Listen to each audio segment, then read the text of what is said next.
Hello friends, मैं शिवम सिंह आपका weevil institute पर बहुत बहुत स्वागत करता हूं। आई होप कि आप सभी लोग नियमित तौर पर पढ़ रहे होंगे, सभी लोग स्वस्थ होंगे। जैसा कि आप जानते हैं कि हम इंडियन पॉलिटी यानी कि भारतीय राज्य व्यवस्था पढ़ रहे थे और उसमें हमने मौलिक अधिकार के जो है थोड़ा सा पार्ट हमने पढ़ लिया था और उसकी लिस्टिंग हमने कर ली थी कि कौन कौन से आर्टिकल जो हैं किस किस अधिकार में आते हैं। तो सबसे पहले वही समानता का अधिकार जो कि आर्टिकल 14 से 18 तक दिया हुआ होता है, वो हम पढ़ेंगे कि इसमें कौन कौन से आर्टिकल में क्या क्या चीजें दी गई हैं। सबसे पहले समानता का अधिकार आर्टिकल 14 से लेकर 18 तक आता है। तो सबसे पहला आर्टिकल कौन सा है? अनुच्छेद 14। इसमें दे रखा है विधि के समक्ष समानता, यानी कि इसमें कहा गया है कि सभी के सभी लोग, जितने भी भारत के लोग हैं, उन सभी के लिए कानून क्या होगा? समान होगा। यानी कि कानून किसी भी चीज में विभेद जो है किसी भी व्यक्ति के साथ नहीं करेगा। ठीक है। नेक्स्ट है आर्टिकल नंबर 15। धर्म, जाति, वंश, लिंग एवं जन्म स्थान के आधार पर विभेद नहीं किया जा सकता। यानी कि किसी भी व्यक्ति के साथ किसी भी तरीके का विभेद जो है राज्य द्वारा या भारत द्वारा या पूरे के पूरे देश द्वारा नहीं किया जाएगा। चाहे वो किसी भी धर्म का हो, किसी भी जाति का हो, किसी भी वंश का हो, किसी भी लिंग का हो या वो कहीं भी जन्मा हो, इसके आधार पर उसके साथ किसी भी तरीके का विभेद जो है नहीं किया जा सकता। नेक्स्ट है आर्टिकल नंबर 16। लोक नियोजन में अवसर की समानता। लोक नियोजन का मतलब होता है गवर्नमेंट जो जॉब्स होती हैं या पब्लिक जो जॉब्स होती हैं, उनमें किसी भी तरीके की जो है विभेद नहीं किया जाएगा। सारे के सारे लोगों को जो है एक जैसा अवसर दिया जाएगा। ठीक है। लेकिन इसमें एक और आर्टिकल जोड़ दिया गया 16 का 4। इसमें जो SC ST हैं या पिछड़े जो वर्ग हैं उनके लिए आरक्षण दे दिया गया। यानी कि आर्टिकल 16 में तो क्या कहा गया कि जितनी भी गवर्नमेंट जॉब निकलेंगी या जितने भी अफसर आएंगे उन सब में किसी के साथ भी विभेद नहीं किया जाएगा, सबको समान तरीके से रखा जाएगा। लेकिन यहां पर क्या किया, एक आर्टिकल यहां पर जोड़ दिया गया 16 का 4, जिसमें कहा गया कि SC ST यानी कि अनुसूचित जाति और अनुसूचित जनजाति और जितने भी पिछड़े वर्ग हैं उनको आरक्षण दिया जाएगा। किसमें? गवर्नमेंट जॉब्स में या कोई भी अफसर ऐसा आता है लोक नियोजन का, तो उसमें उनको क्या दिया जाएगा? आरक्षण दिया जाएगा। ठीक है। नेक्स्ट है आर्टिकल नंबर 17। यह है अस्पृश्यता का अंत। अस्पृश्यता का मतलब होता है छुआछूत, अनटचेबिलिटी। ठीक है। यानी कि किसी भी व्यक्ति को छुआछूत के आधार पर या कोई व्यक्ति छोटे समाज का है तो उसे जो है अलग नहीं बिठाया जा सकता। पहले क्या होता था कि जो छोटे जो है उसमें से आते थे, छोटे समाज से जो लोग आते थे उनको क्या करते थे? मंदिरों में चढ़ने नहीं दिया जाता था, अपने कुएं से या तालाब से जो है पानी नहीं भरने दिया जाता था। तो इस चीज़ को यहाँ पर ख़त्म कर दिया गया। आर्टिकल नंबर 17 में इस चीज़ को ख़त्म कर दिया गया कि जो है इसमें कहा गया अस्पृश्यता का अंत।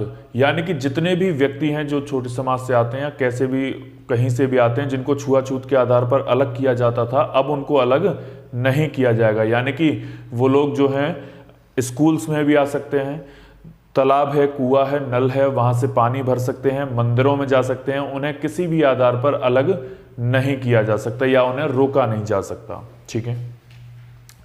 नेक्स्ट है आर्टिकल नंबर 18। उपाधियों का अंत। यानी कि आप जानते हैं कि जिस टाइम पर अंग्रेज हमारे भारत में शासन कर रहे थे तो उनके द्वारा कई सारी उपाधियां यहाँ पर दी गई थी, जैसे लॉर्ड, वायसराय और भी बहुत सारी ऐसी उपाधियां थी जो कि यहाँ के लोगों को दी गई थी। तो उनको जो है बिल्कुल खत्म कर दिया गया। यानी कि उनकी किसी भी तरीके की उपाधि जो है अब भारतीय मूल के व्यक्ति धारण नहीं कर सकते, ये कहा गया आर्टिकल नंबर 18 में। ठीक है। तो ये 14 से लेकर 18 तक ये जो आर्टिकल्स हैं ये किस में आते हैं? समानता का अधिकार। यानी कि इसमें एक तरीके से कहा गया है कि सारे के सारे जो व्यक्ति हैं वो सारे के सारे समान हैं। किसी भी व्यक्ति को किसी भी तरीके से अलग नहीं किया जा सकता। ठीक है। सबके साथ समान व्यवहार होगा, समान कानून सबके लिए अप्लाई होगा। तो ये चीज इसमें जो है कही गई। ठीक है। उसके बाद नेक्स्ट आ जाता है बच्चे स्वतंत्रता का अधिकार। इसमें जो है 19 से लेकर 22 आर्टिकल तक दिए गए हैं। दूसरा कौन सा लिखाया था मैंने, स्वतंत्रता का अधिकार, यानी कि राइट टू फ्रीडम। इसमें आते हैं 19 से लेकर 22 तक के अधिकार। सबसे पहले 19वां जो आर्टिकल है, इसमें जो है कई सारे अधिकार आते हैं जो कि आपको यहां पर लिखे हुए दिख रहे होंगे, यानी कि 1 2 3 4 5 और 6, ये 6 तरीके के अधिकार आते हैं। ये आपको याद रखने इंपॉर्टेंट है, कई बार इससे प्रश्न जो है पूछ लिया जाता है।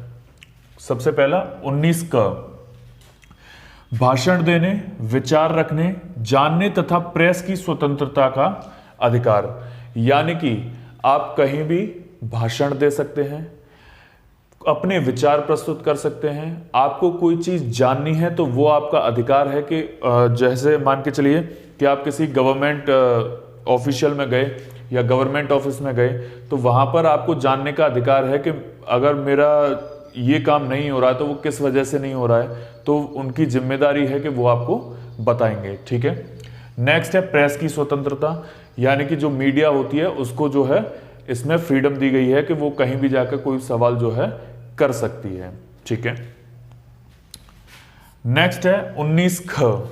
अच्छा, इसमें एक चीज और याद रखेंगे, भाषण देने का अधिकार, इसका मतलब ये नहीं है कि आप कहीं भी जाके गाली गलौज कर रहे हैं या फिर किसी को अभद्र व्यवहार कर रहे हैं, ऐसा नहीं कर सकते हैं। ठीक है। नेक्स्ट है 19 ख, शांतिपूर्ण सम्मेलन की स्वतंत्रता, यानी कि आप किसी भी तरीके का पूरे भारत में कहीं भी कोई भी सम्मेलन कर सकते हैं, लेकिन वो शांतिपूर्ण होना चाहिए। किसी भी तरीके का दंगा या लड़ाई झगड़ा या अभद्र व्यवहार जो है नहीं होना चाहिए। ठीक है। नेक्स्ट है 19 ग, संघ अथवा संगम बनाने की स्वतंत्रता, यानी कि आप किसी भी तरीके का एक यूनियन, एक संघ बना सकते हैं। सारे लोग मिलकर एक कोई भी संगम जो है बना सकते हैं, एक लोगों का एक ग्रुप बना सकते हैं। ठीक है। उसकी स्वतंत्रता आपको किस में दी गई है, 19 ग में। लेकिन इसमें एक अपवाद है बच्चे कि जो सैनिक होते हैं और वेश्याएं होती हैं, उनको संघ अथवा संगम बनाने की किसी भी तरीके की स्वतंत्रता जो है नहीं दी गई है, यानी कि सैनिकों को और वेश्याओं को इस आर्टिकल से बाहर रखा गया है। उन्हें यह अधिकार नहीं दिया गया है कि आप किसी भी तरीके का संघ या यूनियन जो है बनाएं। ठीक है, याद रखेंगे। नेक्स्ट है 19 घ, भारत में भ्रमण करने की स्वतंत्रता, यानी कि आप भारत में कहीं भी घूम सकते हैं, आपको कोई भी रोक टोक जो है नहीं की जाएगी। आप पूरे के पूरे भारत में जहां भी घूमने जाना चाहते हैं वहां आप आराम से घूमकर आ सकते हैं। ये किस आर्टिकल में कहा गया है, 19 घ में। नेक्स्ट आ जाइए 19 ड, भारत में निवास करने की स्वतंत्रता, यानी कि पूरे के पूरे भारत में आप कहीं भी निवास कर सकते हैं, आपको कोई जो है रोक टोक जो है नहीं की जाएगी। मान के चलिए कि आप दिल्ली में रहते हैं, अभी आपका मन किया कि नहीं हमें मुंबई में रहना है, या ठंडे इलाके जैसे हिमाचल प्रदेश में मनाली वगैरह रहना है, तो आप वहाँ भी अपना निवास स्थान जो है बना सकते हैं। आपको रहने के से जो कोई भी बाध्य नहीं कर सकता है। ठीक है, आप आराम से वहाँ पर जाकर रह सकते हैं। नेक्स्ट है 19 छ, भारत में व्यवसाय करने की स्वतंत्रता, यानी कि आप पूरे के पूरे भारत में कहीं भी बिजनेस कर सकते हैं, कहीं भी व्यापार कर सकते हैं, व्यवसाय कर सकते हैं।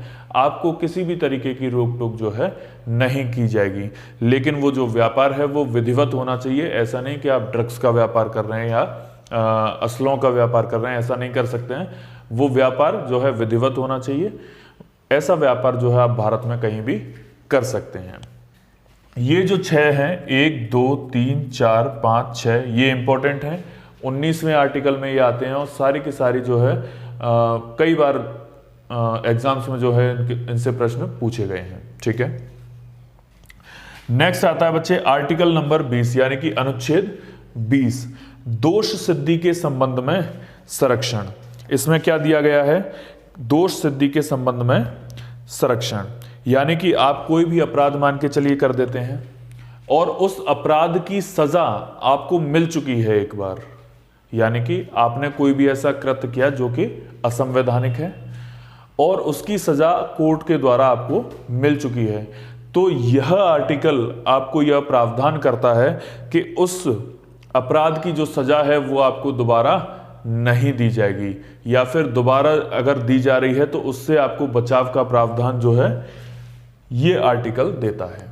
यानी कि दोष सिद्धि के संबंध में कोई भी दोष है अगर वो सिद्ध हो जाता है और आपने उसकी सजा एक बार काट ली है तो आपको दोबारा उसी दोष के लिए या उसी अपराध के लिए सजा जो है नहीं दी जा सकती। ठीक है, नेक्स्ट है प्राण एवं दैहिक स्वतंत्रता। आर्टिकल 21 यानी कि अनुच्छेद 21 क्या कहता है? प्राण एवं दैहिक स्वतंत्रता। इसमें क्या है?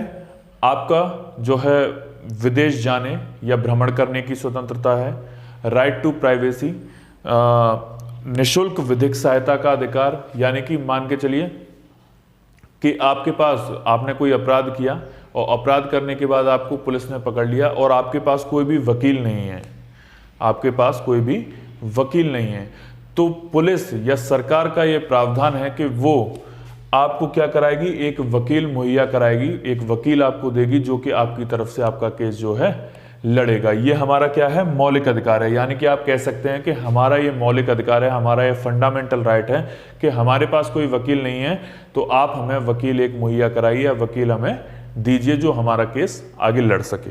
ठीक है, नेक्स्ट जो आता है इसमें बच्चे, मैं इधर लिख रहा हूं, इधर देख लीजिए। ठीक है, 21A, आर्टिकल 21A, ये इंपॉर्टेंट है। क्यों? क्योंकि इसमें दिया गया है शिक्षा का अधिकार, शिक्षा का अधिकार बहुत इंपॉर्टेंट है। क्यों? क्योंकि शिक्षा का अधिकार जो है वो 86वें संविधान संशोधन 2002 के द्वारा जो है जोड़ा गया था। इसमें आप अमेंडमेंट लिख सकते हैं, 86वां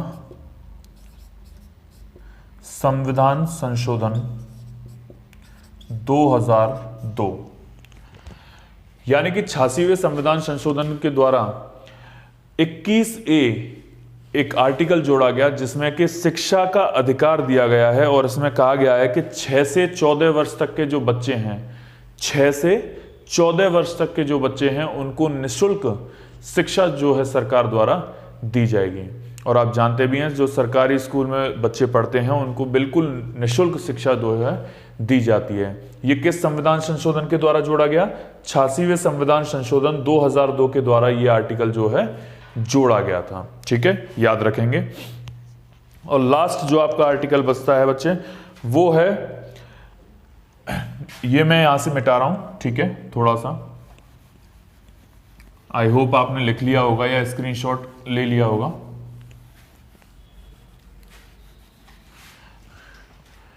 आर्टिकल नंबर 22 जो है वो है गिरफ्तारी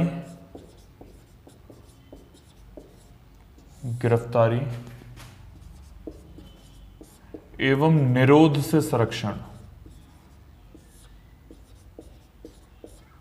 गिरफ्तारी एवं निरोध से संरक्षण, यानी कि इसमें क्या क्या कहा गया है कि मान के चलिए कि कोई भी पुलिस वाला या कोई भी पुलिस का प्रशासन का कोई भी व्यक्ति आपको अगर गिरफ्तार करता है तो आपका ये अधिकार है कि आप जान सकते हैं कि वो आपको किस चीज के लिए गिरफ्तार कर रहा है, उसके बाद ही वो आपको गिरफ्तार कर सकता है। ठीक है, ये आर्टिकल 22 में कहा गया है। दूसरी बात क्या कही गई है कि मान के चलिए कि आपको किसी पुलिस वाले ने गिरफ्तार किया या पुलिस ने आपको गिरफ्तार किया और आपको थाने ले गए। उसमें यह कहा गया है कि 24 घंटे के अंदर अंदर आपको कोर्ट में जो है उसको प्रस्तुत करना पड़ेगा। यानी कि 24 घंटे का टाइम होता है आपको थाने में। अगर 24 घंटे से ज़्यादा हो जाते हैं तो आप ये कह सकते हैं कि यह हमारा मौलिक अधिकार है कि आपको हमें 24 घंटे के अंदर जो है कोर्ट में पेश करना था, तो आपने किया क्यों नहीं। ठीक है, तो इस तरीके के जो है आपको अधिकार जो है इसमें दिए गए हैं आर्टिकल नंबर 22 में। ठीक है, इतना जो है आपको याद रखना है। हमने क्या क्या पढ़ लिया? समानता का अधिकार जो कि 14 से लेकर 18 था, और स्वतंत्रता का अधिकार जो कि 19 से लेकर 22 तक था। इससे आगे के जो मौलिक अधिकार हैं या इससे आगे जो आएंगे वो हैं आपके शोषण के विरुद्ध अधिकार, धार्मिक स्वतंत्रता का अधिकार। ये जो चीज़ें हैं वो हम अगली क्लास में पढ़ेंगे। आज के लिए इतना ही। आई होप कि आपको ये समझ आया होगा, आपने लिखा होगा, नोट्स जो है आप प्रॉपर बना रहे होंगे।